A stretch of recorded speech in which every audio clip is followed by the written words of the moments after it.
बातमी मुंबईत महत्त्वाची घाटकोपरमध्ये घरात घुसून मारहाण केल्याचा मराठी कुटुंबानं आरोप केलेला आहे। कुत्रा पाळल्याच्या कारणावरून गुजराती कुटुंबानं मारहाण केल्याचा आरोप आहे। घाटकोपरच्या रायगड चौक परिसरात राहणाऱ्या मराठी कुटुंबानं 3 भावांकडून मारहाण झाल्याचा आरोप केलेला आहे। ही सगळी घटना सीसीटीव्ही कॅमेऱ्यात कैद झाली आहे।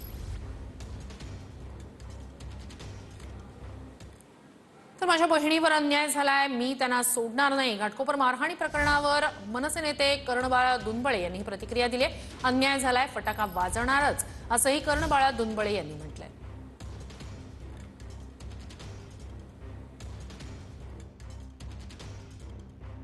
गुजराती मराठी वाद कुठून कुठे वाद चालला आहे, हे दुसऱ्यांदा घाटकोपरमध्ये अशा प्रकारची घटना घडलेली, काय सांगेल नेमकं? त्याच्यावरती मी भाष्य करणं योग्य नाही। मी फक्त सांगितलं सोडणार नाही, सोडणार नाही। सोडणार नाही म्हणजे काय? तुम्ही विचार करा ना, सोडणार नाही म्हणजे काय? जबाब दिला जाणार, फटाका वाजणार, वाजणार म्हणजे वाजणार।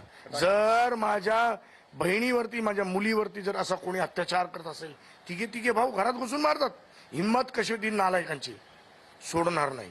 तुम्ही वर फटाका वाजवणार का? अरे ते वेळ सांगेल, पण 100% सोडणार नाही। सोडणार नाही म्हणजे सोडणार नाही।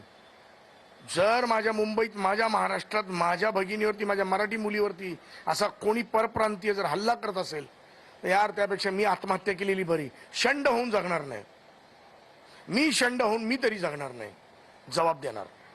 हा माझ्या बहिणीचा विषय, माझ्या मुलीचा विषय। मी महाराष्ट्र नवनिर्माण सेनेचा सरचिटणीस म्हणून मी माझं दायित्व पूर्ण करणार, सोडणार नाही।